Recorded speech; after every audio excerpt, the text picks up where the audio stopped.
The sun was sinking low over the desert, painting the sky in red and gold.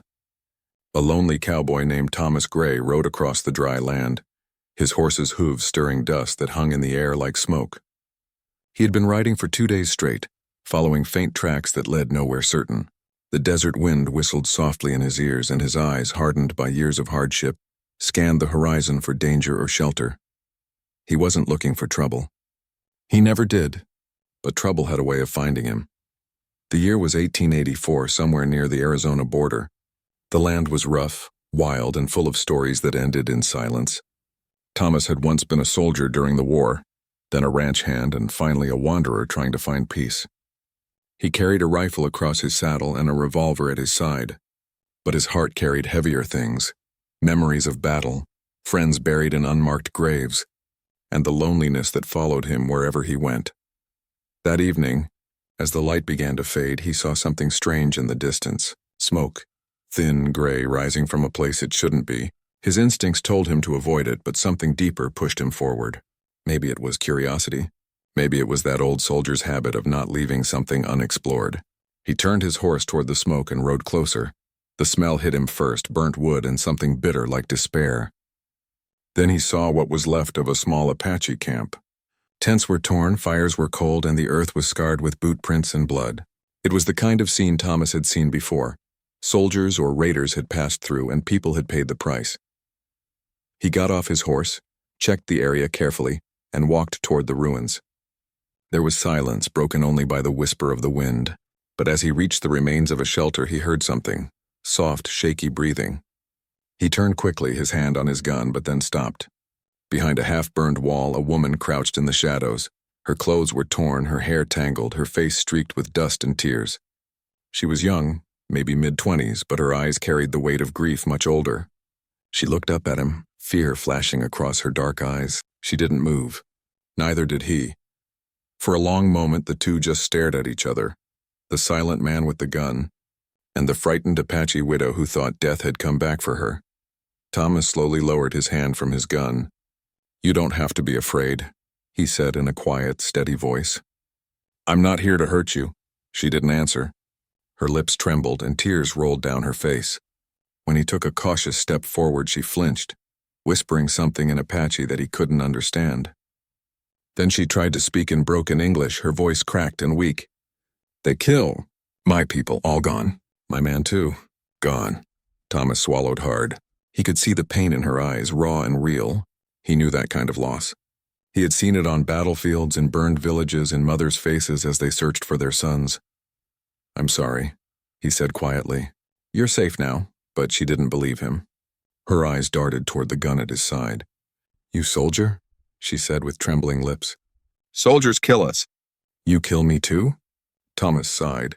"No," he said firmly. "Not anymore." He looked around the ruined camp again, then back at her. "You got anyone left?" She shook her head. "No, all gone." Her voice cracked again and she began to sob, covering her face with her hands. Thomas felt something twist inside him. He wasn't a man who liked getting involved, but leaving her there would be no different from pulling the trigger himself. She wouldn't survive the night alone, not with wolves and cold winds coming. He knelt slowly beside her and offered his canteen. "Here," he said softly. "Drink." She looked at the water as if it were gold. Hesitantly, she took it and drank, coughing a little as the cool water touched her dry throat. She whispered a weak thank you, her accent thick but clear enough. "What's your name?" Thomas asked. She hesitated, as if remembering hurt. "Nayeli," she said finally. "It means, I love you in my people's tongue." Thomas nodded slowly. "Nayeli," he repeated, as if to make sure he got it right. "I'm Thomas." For the first time, she looked at him without fear, just confusion, maybe hope. Then, as her eyes filled with tears again, she whispered, "You go now. Leave me, I have nothing." Thomas looked at the sky. Night was closing in fast. "If I leave you, you'll die," he said simply. She didn't argue. Maybe she already knew it. He sighed again, rubbing the back of his neck. "I've got a small cabin a few miles from here," he said. "You can rest there for a while till you decide what to do." But when he stood up and offered her his hand, she froze. Her eyes widened, full of fear again. "If you take me," she said in a shaking voice, "they say I must be your wife." Apache woman cannot go with man alone unless she belonged to him. Thomas blinked, unsure how to answer. You don't belong to anyone, he said firmly. I'm just helping you. But she shook her head hard. No, if I go, I must be wife. If not, my spirit lost. I break law of my people. She suddenly dropped to her knees before him, her tears falling fast. Please, I be good wife, obedient, I cook clean. Just don't leave me. Don't let me die alone. Thomas stepped back, shocked by her words. His hand went to his gun out of habit, not anger, but she thought he was about to shoot. Stop, she cried, her voice breaking like glass. Please stop. I'll be your obedient wife. Just don't kill me. The sound of her desperate voice echoed in the quiet desert. Thomas froze, realizing what she thought. Slowly, he lifted his hands away from his gun. Hey, no, he said gently. I'm not going to hurt you. Nayeli trembled, her body shaking as she looked up at him with tear-filled eyes. The last light of sunset touched her face, showing both fear and strength, the face of someone who had lost everything but still wanted to live. Thomas knelt down again, lowering his voice. Listen to me. You're safe. I don't want a wife. I just don't leave people behind. You understand? She looked at him, confused but listening. He spoke softly like he would to a frightened animal. You'll come with me, just till you're safe. You can rest, eat, heal. That's all. For a long moment she didn't move. Then slowly she nodded. Her lips trembled as she whispered, Thank you. Thomas. He stood up and helped her to her feet. She leaned weakly against him, her body frail and tired. He guided her to his horse, helped her up gently, and then mounted behind her. As they rode toward the fading light, the desert grew quiet again, holding its secrets close. Thomas looked at the woman leaning against him, this widow who had lost everything, and wondered what fate had planned for them both. He didn't know it yet, but that night would change his life forever. The night air was cold as Thomas rode through the desert with Nayeli leaning weakly against his chest. The stars came out one by one, shining bright over the empty land. His horse's slow steps echoed softly in the silence. Every few minutes, Thomas looked down to check on her. Her eyes were closed, her breathing slow and tired, her small hands gripping his coat as if afraid he might disappear. He wanted to tell her she was safe, but words felt too heavy. The desert didn't care for promises, it only respected truth. So he kept riding. Hours later, a faint outline appeared against the starlit horizon. A wooden cabin surrounded by a few scattered trees. Smoke no longer rose from its chimney, but it was still standing strong. That was his home, simple and lonely, like the man who lived there. When they finally reached it, Thomas dismounted and gently lifted Nayeli down. Her legs almost gave out, so he caught her before she could fall. Easy now, he said softly. You're almost inside. She looked at the cabin with cautious eyes. You live here? Alone?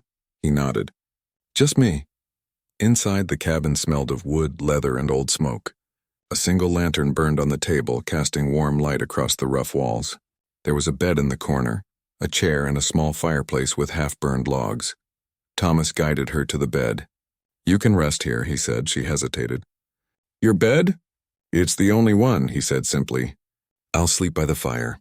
Her eyes widened a little at his kindness. She was used to fear, not gentleness. When she finally sat down, her hands trembled as she touched the blanket. I not make trouble, she whispered. I just stay quiet. Thomas smiled faintly. You don't have to be afraid. No one's gonna hurt you here. He handed her a tin cup of water and a small piece of dried meat. She accepted them slowly, bowing her head in quiet thanks before eating. It was clear she hadn't eaten in days. When she finished, she looked around the small cabin again, her eyes catching the rifle leaning near the door.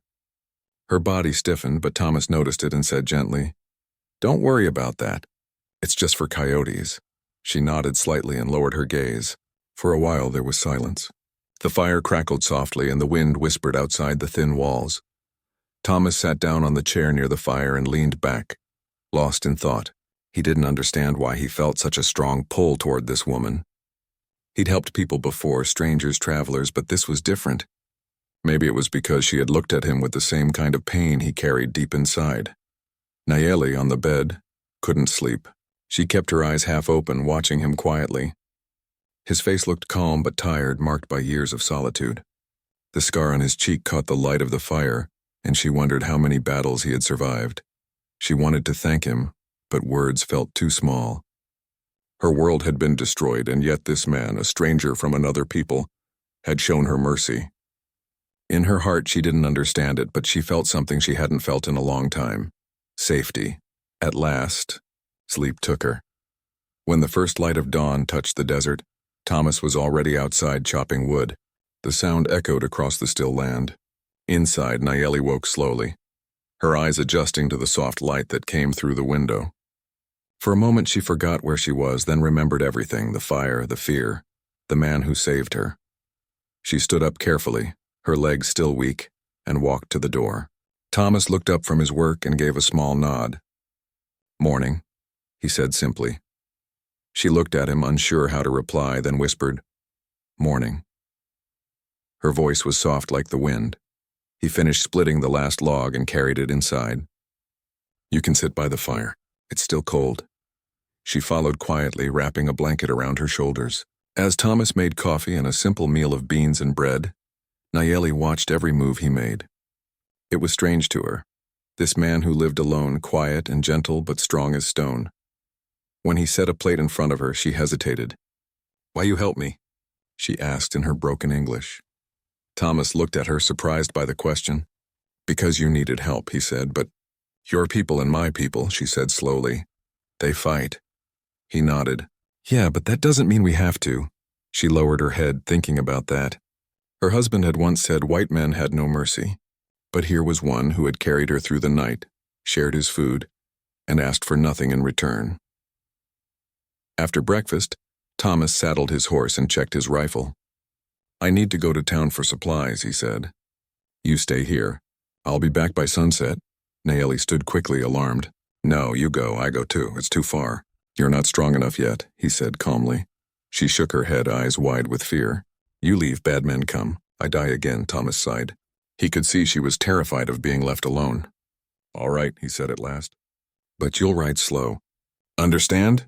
She nodded quickly, relief flooding her face. They rode together through the desert.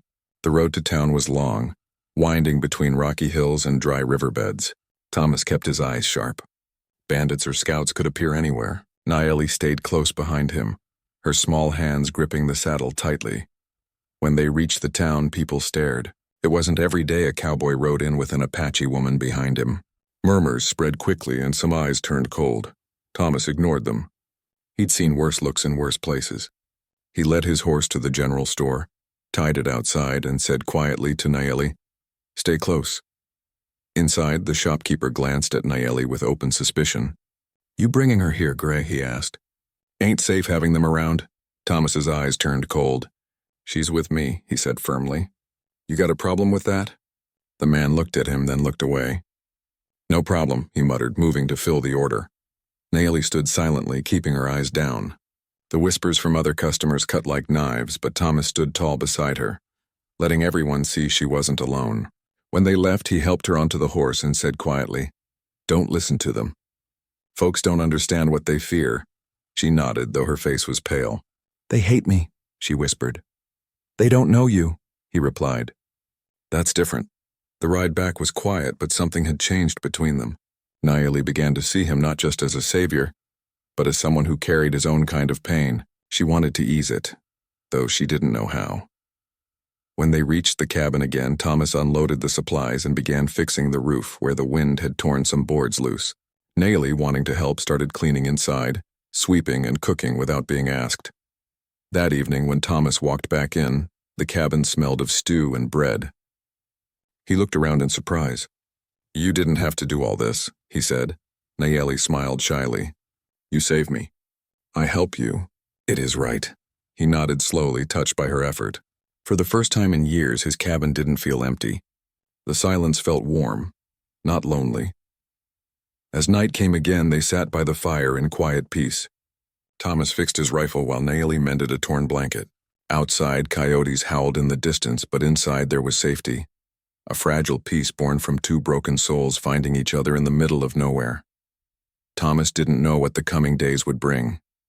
But when he glanced at Nayeli, her eyes calm and gentle in the firelight, he knew one thing for sure. He would protect her no matter what came. The next few days passed slowly, filled with quiet work and soft moments that neither Thomas nor Nayeli could explain. The cabin began to feel alive again. Smoke rose from its chimney every morning, and warm light filled it every night. Thomas repaired the roof, fixed the fence, and checked the water well. Nayeli cleaned, cooked, and cared for the few chickens outside. She moved quietly, always trying to do more than her strength allowed. Thomas often watched her from a distance, unsure what to make of this strange peace that had settled between them. She still spoke little, but her presence changed everything. The silence that used to feel heavy now felt calm. When she hummed soft Apache songs while sweeping or cooking, it reminded him that life could still be gentle, even in the middle of a hard world. One evening, a storm came suddenly from the mountains. The wind howled across the desert, shaking the door and windows. Thomas brought in firewood and checked that the horse was safe in the shed. Nayeli closed the shutters and added more wood to the fire. When lightning flashed outside, she flinched, her hands trembling. "You all right?" Thomas asked gently. She nodded but didn't look up. "Thunder. Reminds me," she whispered, "of that night. When soldiers come." Thomas stopped where he stood. "You don't have to talk about it," he said softly. But she shook her head. "No, I must. You help me. You should know." She sat down near the fire, her dark hair falling over her shoulders, her eyes glistening in the flickering light. Thomas sat across from her, silent and patient. "They came in dark," she said slowly, her words broken but clear. "No moon, many horses. My husband tried to fight. He died first. My father, too. They take children and burn the rest." Her voice broke at the last words. She pressed her hand to her mouth, trying to stop the sobs, but they came anyway, soft and painful. Thomas felt his chest tighten. He had seen war, but hearing her speak of it like this tore something inside him. "I'm sorry," he said quietly. "No one should live through that." Nayeli wiped her tears and looked at him with wet eyes. "You different," she said softly. "You fight before, yes?" He nodded slowly. "Yes, long time ago." She studied his face for a moment. "You lose people too?" "Too many," he said simply. For a long moment, they said nothing. The storm raged outside, but inside the fire burned warm and steady. Two broken souls sat facing each other, both carrying stories too heavy for words. Later that night, when the storm passed, Nayeli brought Thomas a small blanket she had repaired earlier. "For you," she said quietly. He smiled faintly. "You keep it. You'll need it more than I do." She hesitated, then gently placed it over his shoulders instead. "You help me. Now I help you," she whispered. He wanted to argue, but her kindness left him speechless. The next morning, the desert was fresh and quiet after the rain. The air smelled of wet earth. Thomas saddled his horse to check the fence line. Nayeli packed some bread and water for him before he left. She always did small things like that, things he didn't ask for but noticed. When he came back around noon, he saw something strange near the ridge. Hoof prints, fresh and deep. He got down, studied the tracks, and frowned. There were at least 3 horses. The direction was bad. They were coming from the north toward his land. When he reached the cabin, Nayeli was outside hanging clothes. She saw his face and froze. "What wrong?" she asked quickly. "Riders," he said quietly. 3 of them. Don't know who yet. Fear flickered in her eyes. Maybe soldiers again. He shook his head. Could be bandits. Or worse. He checked his rifle and revolver, his movements sharp and sure. Nayeli watched, her breath quickening. "If they come," she said, "I fight too." Thomas looked at her with a mix of surprise and admiration. "You ever used a gun?" She shook her head. "No, but I use knife," he gave a small nod. "Then stay inside. Lock the door. Don't open it unless it's me." Hours passed. The sun burned high, and dust clouds began to form on the horizon. Thomas stood near the barn, his rifle resting in his hands. Soon he saw them, 3 men on horses, rough and armed. They rode close, grinning in the way that told him they weren't here to trade or talk. "Well, look what we got here," the one in front said, stopping near the fence. "A lonely cowboy with a fine little cabin in the middle of nowhere." Thomas didn't move. "Keep riding," he said flatly. The man laughed. "Easy, friend. We're just looking for shelter, and maybe a little company." His eyes shifted toward the cabin, where a thin line of smoke rose from the chimney. "You got someone inside?" Thomas's jaw tightened. "No one you need to worry about." The man dismounted, still grinning. Come on, don't be shy. We just want to look. Before he could take another step, Thomas raised his rifle. You take one more step and you'll never take another. The grin faded. The other two men reached for their guns, but Thomas's voice cut the air like a knife. Don't even think about it. For a moment, no one moved. The desert went silent. Then the leader raised his hand slowly. All right, cowboy. We didn't mean trouble. He backed away, but his eyes were full of hate. We'll remember this, he spat before turning his horse around. The three rode off, leaving a trail of dust behind them. When they disappeared over the ridge, Thomas lowered his rifle and let out a breath he hadn't realized he was holding. He turned toward the cabin and saw Nayeli standing in the doorway, her hands clutching the frame, her eyes wide with fear. They gone? She whispered. For now, he said quietly. But they might come back. That night, neither of them slept much. Thomas sat near the window, keeping watch. Nayeli stayed near the fire, her blanket wrapped tight around her shoulders. Every sound outside made her flinch. Once a coyote howled in the distance and she whispered softly, They come again? Thomas shook his head. Just animals, but in truth he wasn't sure. The land was full of men who took what they wanted. He couldn't let that happen, not to her. At dawn he went outside to check the tracks again. They were gone for now, but he knew it wasn't over. He'd made enemies, and enemies always came back. When he returned inside, Nayeli had already prepared coffee and bread. She looked up at him with tired eyes but managed a small smile. You safe, she said softly. He smiled faintly. We both are. She nodded and then said almost in a whisper, You protect me. I protect you too. That is promise. Thomas didn't answer right away. He just looked at her, seeing the fire behind her gentle eyes. Then he said quietly, All right, Nayeli. We protect each other. Outside, the desert stretched far and empty, hiding dangers under its beauty. But inside that small cabin, something stronger than fear was growing. A bond built not from words or promises, but from trust born in hardship. Neither of them said it aloud, but both knew the truth deep inside. They needed each other more than they had ever needed anyone before. Days passed after the bandits' visit, but the unease stayed. Thomas knew they would come back one day, maybe with more men. He fixed the fence again, reinforced the door, and checked every bullet in his rifle. He didn't like violence anymore, but he also wouldn't let anyone harm what he had found, peace and the woman who had brought it. Nayeli noticed the worry in his eyes. Every evening when he sat by the fire cleaning his gun, she would silently hand him coffee or food, hoping to calm the storm inside him. She didn't say much, but her small gestures spoke louder than words. Sometimes she sang softly while working, her voice low and gentle, echoing through the cabin. The songs were in her language, sad, beautiful, and full of memories. Thomas never understood the words, but he felt their meaning. They made the cabin feel like a home.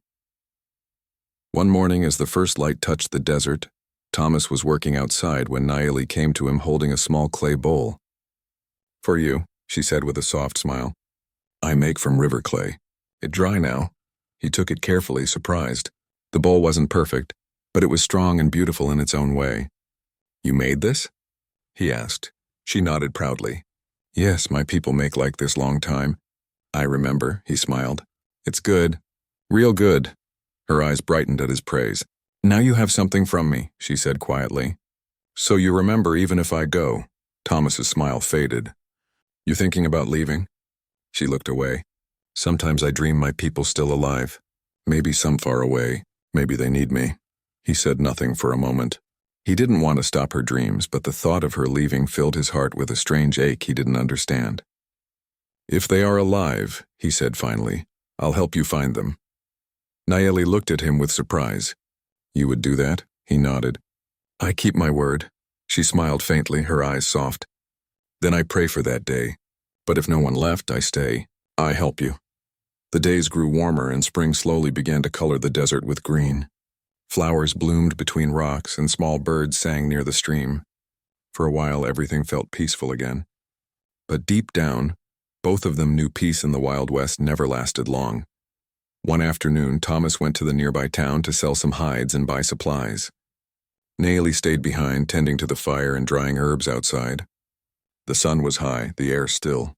Then she heard it, the distant thud of hooves. Her heart tightened. She looked toward the horizon and saw dust rising. Fear returned instantly. She ran inside and shut the door, her hands shaking as she pushed the bolt in place. The horse sounds grew louder, closer. She peered through the small crack between the boards and saw them. 3 men, the same ones who had come before. They stopped outside the cabin. One of them laughed loud and cruel.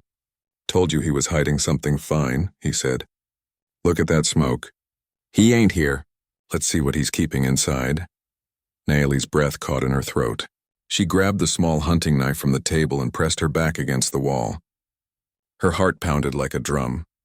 The men dismounted, their boots crunching against the dirt. One banged on the door. "Open up," he shouted. "We ain't here to hurt you, just want to talk." She didn't move. Silence. Then came another bang, harder. "Come on, sweetheart, don't make us wait." Naomi closed her eyes, whispering something in her native tongue. She prayed, not for herself, but for Thomas to come back soon. Outside, the men started to argue. "Busted open," one said. "She's in there." The sound of boots kicking the door echoed through the cabin. Wood cracked. Naomi backed away, clutching the knife tightly. She wanted to be brave like Thomas had been. She wouldn't give up easily. Just as the door began to splinter, a gunshot exploded from a distance. One of the men shouted in pain and fell. The others turned, looking toward the ridge. Thomas was there, rifle raised, eyes hard as steel. "Step away from that door," he shouted. The men froze for a moment, then dove behind their horses. The quiet desert turned into chaos. Bullets whistled through the air. Thomas fired again, hitting one man's hat clean off. The others returned fire, their shots breaking pieces of the fence and hitting the door. Naomi crouched low inside, tears streaming down her face as she prayed for him. Thomas moved quickly, using the rocks as cover. When the dust cleared for a second, he saw one man running toward the back of the cabin.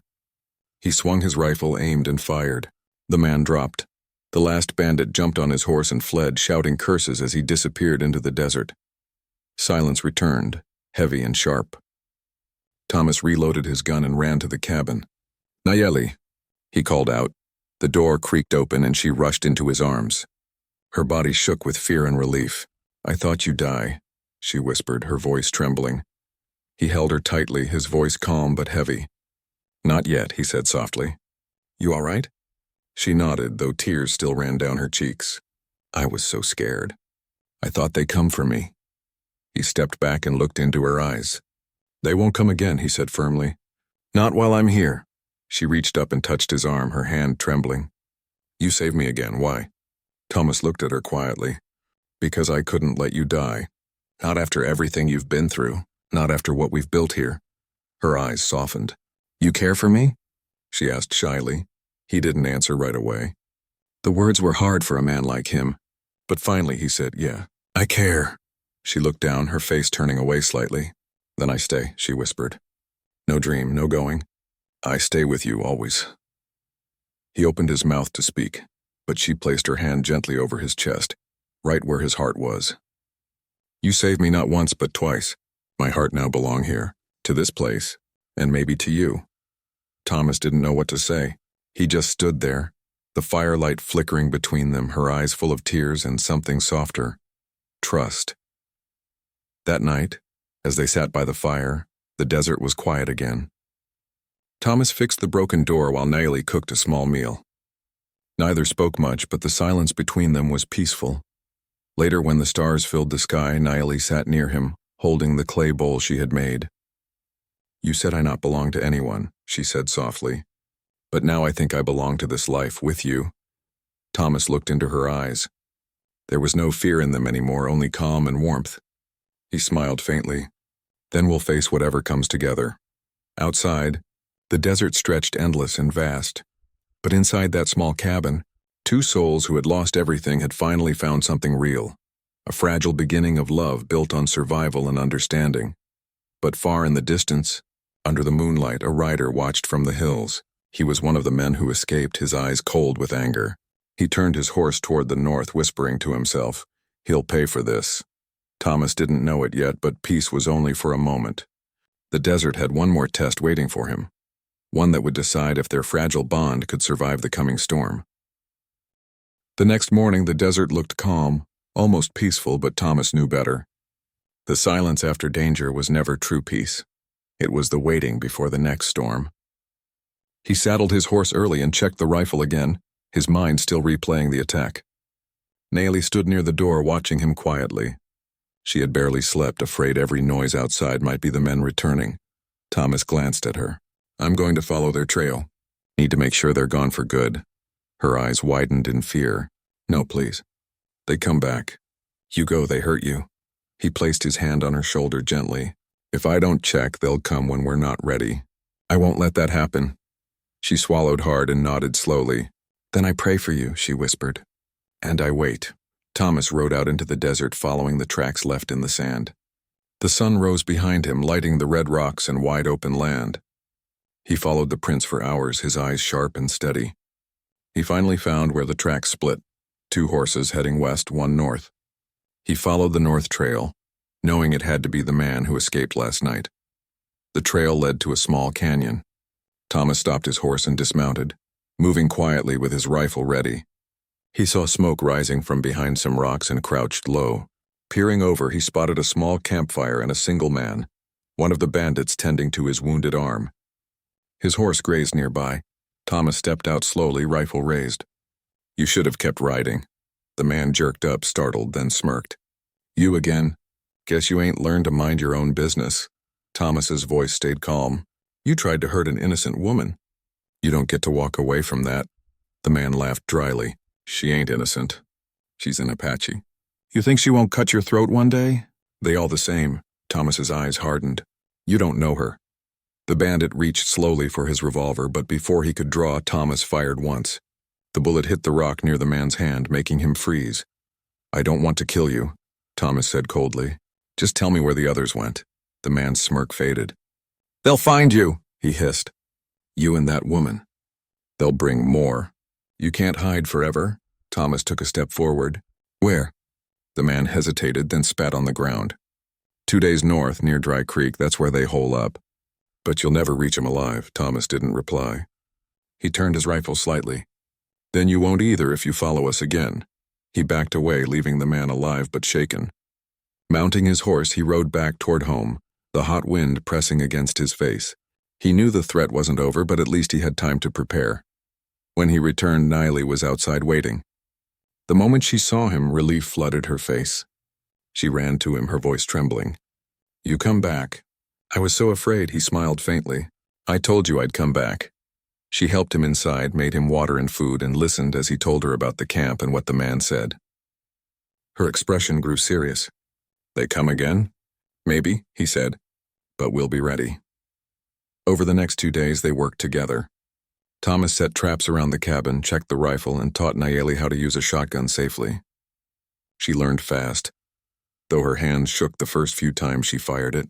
I not want to kill, she said softly, but I not want to die again. He looked at her with quiet pride. You're stronger than you think. That night, the air felt heavy, the sky dark and restless. Thomas couldn't sleep. He sat near the window, watching the horizon. Nayeli sat beside the fire, weaving something with thread. When she finished, she held it out to him, a small necklace made of thin desert stones and thread. For protection, she said gently. My mother make like this before battle. He looked at it for a long moment, then smiled faintly. Thank you, Nayeli. He slipped it into his pocket, touched by the thought. It wasn't gold or silver, but it felt more precious than anything he owned. By dawn, the sound came. Hooves, many this time. Thomas stood, rifle in hand. They're here, he said quietly. Nayeli froze, her breath catching. How many? More than before. He moved to the door and looked out. Dust clouds rose from the east. 6 riders, armed and ready, heading straight for the cabin. Thomas took a deep breath and turned to Nayeli. Stay inside, no matter what happens, but she shook her head hard. No, I fight with you. You say we protect each other. He met her eyes and saw the same fire from the night she begged for her life, the strength that refused to break. All right, he said finally. But stay low. The riders came fast, shouting and firing as they approached. Bullets struck the ground near the cabin, kicking up dirt. Thomas fired from the doorway, hitting one man's shoulder. Nayeli reloaded for him, her hands shaking but steady enough. One of the bandits circled behind the barn, trying to flank them. Nayeli spotted him through the window. Thomas, there! She cried. Thomas turned, fired, and dropped him before he reached the fence. The gunfire echoed through the desert sharp and loud. Another man tried to rush the cabin. Nayeli grabbed the shotgun and with a trembling breath fired through the open window. The man fell instantly. She gasped, tears filling her eyes, but Thomas's voice was steady. You did what you had to. The last two men, seeing their companions fall, turned their horses and fled into the desert. Silence fell again. Smoke hung in the air. The smell of gunpowder mixed with dust and sweat. Thomas lowered his rifle slowly and looked around. It's over, he said quietly. Nayeli stood frozen, still holding the shotgun. Her body shook and tears rolled down her cheeks. Thomas walked to her, gently taking the weapon from her hands. It's all right, he said softly. It's done. She looked up at him, her voice trembling. I was so afraid, but I not run. He smiled faintly. No, you didn't. You were brave. Her lips trembled. I learned from you. He set the gun aside and looked at her closely. She was tired, pale, but strong. You did more than learn, he said quietly. You fought for your home, she blinked, surprised. Home, he nodded. Yeah, ours. For a moment she just stared at him. Then slowly she smiled. Then I stay forever. That evening the sun went down behind the red cliffs, painting the sky gold and pink. Thomas buried the fallen bandits far away, marked the land again, and came back to find Nayeli cooking by the fire. She had cleaned the cabin, humming a quiet song. When he entered, she looked up. You safe again, she said with relief. He sat down near the fire, tired but peaceful. We both are. After a while, she walked to him, holding something in her hands.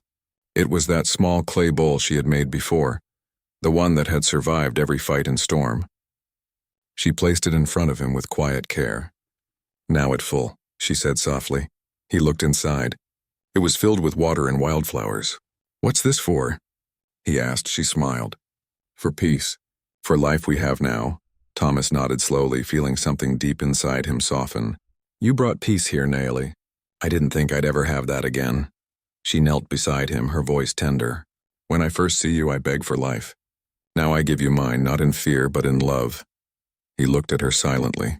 The fire's glow danced in her eyes, full of warmth and honesty. He reached out, took her hand gently, and said, Then we start new life. No more running, no more fear. Outside, the desert night wrapped the cabin in quiet calm. The wind moved softly through the trees, and the stars looked brighter than ever. For the first time in years, Thomas felt peace, not the kind that comes from silence, but the kind that comes from being seen, understood, and cared for. And beside him sat the woman who had once been a stranger, now part of his soul, her eyes calm, her heart strong. Their lives had begun in pain, but together, they had built something real, hope that could stand even in the hardest desert. And as the last flame of the fire flickered, Thomas whispered to himself, She saved me too.